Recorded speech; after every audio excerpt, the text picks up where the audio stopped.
Assalamualaikum semua. Alhamdulillah, kali ini kita bisa bertemu kembali dalam keadaan sehat, tak kurang suatu apapun. Baiklah, kali ini kita akan membahas kasus dari materi pengakuan pendapatan. Adapun pengakuan pendapatan yang akan kita bahas kali ini yaitu mengenai kontrak konstruksi pada suatu perusahaan. Alhamdulillah, terima kasih untuk tetap selalu bersama. Baik, saya akan langsung membacakan soal dari kasus ini. Berikut ini adalah data terkait status kontrak konstruksi PT Maju dalam ribuan rupiah ya nak ya, pada akhir tahun 2017. Adapun besarnya tagihan adalah sebesar 2.230.000 atau dalam ribuannya berarti dia sebesar 2.230.000.000.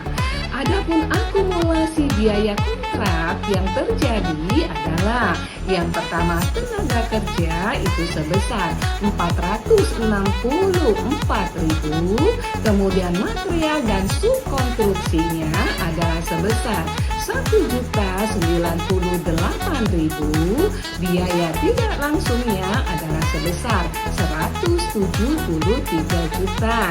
Jadi total keseluruhannya itu adalah sebesar 1.755.000.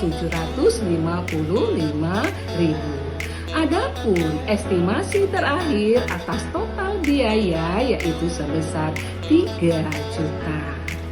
Dalam biaya yang terjadi di atas termasuk material, listrik, kemudian mekanik yang ada di lapangan namun belum terpakai karena hal tersebut belum diinstal yang nilainya sebesar 105.000. Baik. Dari data tersebut, ada pun yang diminta dari kasus ini yaitu yang pertama, hitunglah persentase penyelesaian kontrak pada akhir tahun 2017. Yang kedua, hitunglah laba kotor yang akan dilaporkan pada tahun 2017. Yang ketiga, buatlah ayat jurnal untuk mencatat laba atau rugi di tahun 2017. Maka yang keempat adalah tunjukkanlah dan hitunglah nilai yang akan muncul dalam posisi laporan keuangan pada akhir 2017 yang terkait dari kontrak konstruksi ini.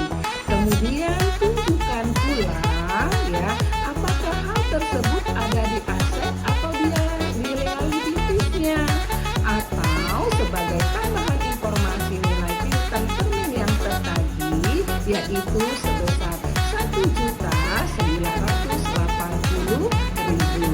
Kemudian yang kelima, jika diasumsikan estimasi total biaya kontrak pada akhir tahun 2017 adalah sebesar 4 juta, maka berapa laba atau rugi yang akan dilaporkan pada tahun 2017 tersebut.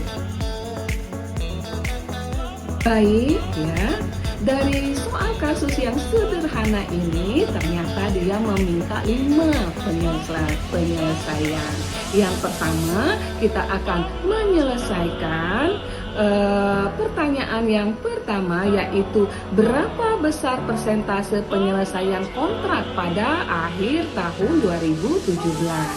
Adapun persentase penyelesaian ini didapat dari akumulasi biaya yang terjadi sampai akhir periode dibagi dengan estimasi total biaya yang paling mutakhir itu adalah 1.755.000 dikurang dengan 105.000 dibagi 3 juta itu dapatnya sebesar 55%.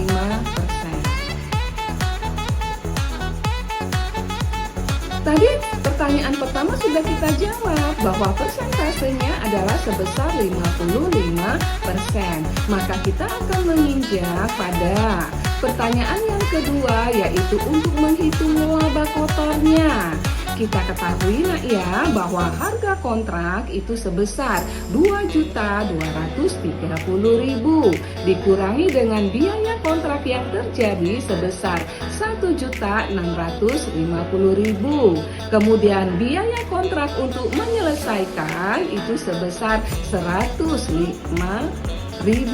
Kemudian total estimasi biaya kontrak itu ada sebesar 1.755.000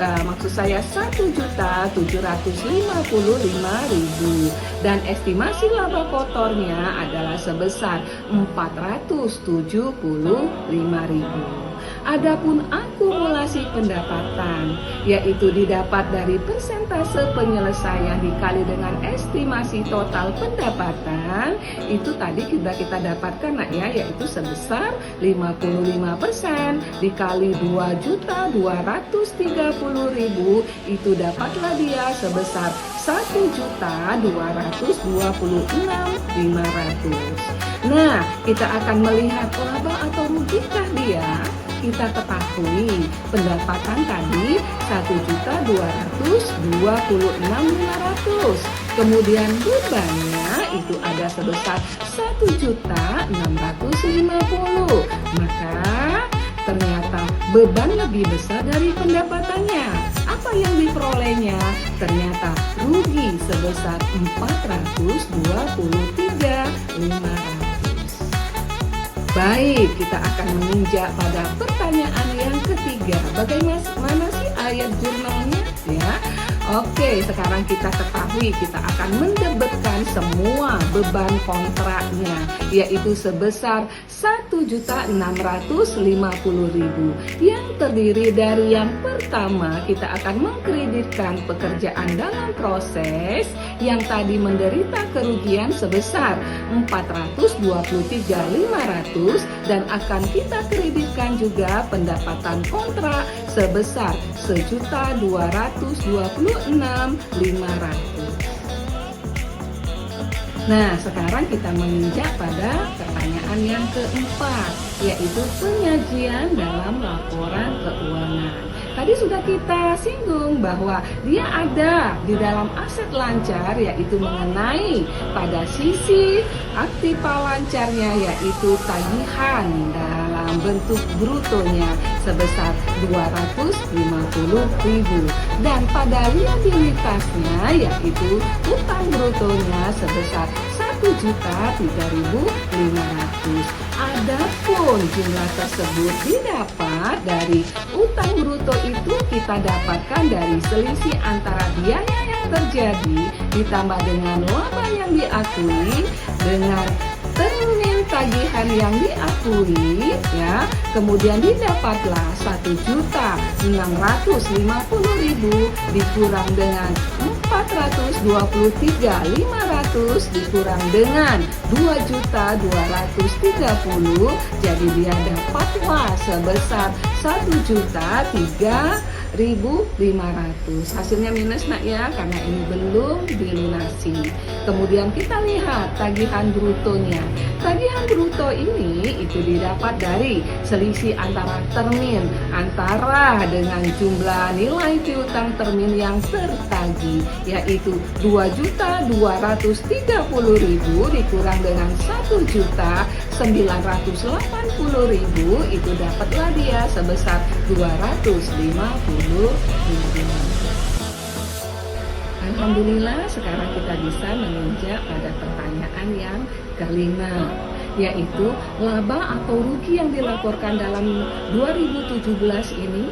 Maka kita akan lihat nak ya, laba apa rugi ya yang harus dilaporkan pada tahun 2017 adalah sebagai berikut. Jika diasumsikan estimasi total kontrak pada akhir 2017 adalah sebesar 4.050.000, maka laba atau rugi yang akan dilaporkan adalah sebagai berikut. Persentase penyelesaiannya itu akan didapat dari akumulasi biaya yang terjadi pada akhir periode dibagi dengan estimasi total biaya yang paling mutakhir, yaitu 1.755.000 dikurang dengan 105.000 dibagi dengan 4.050.000 adalah sebesar 41%. Pendapatan sudah ada sebesar 914.300, kemudian beban sebesar 1.650.000, berarti dia menderita kerugian sebesar 735.700.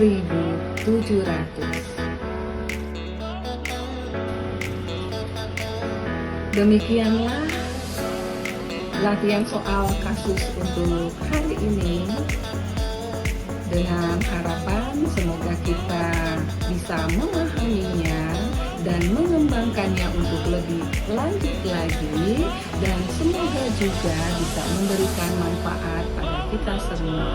Assalamualaikum warahmatullahi wabarakatuh.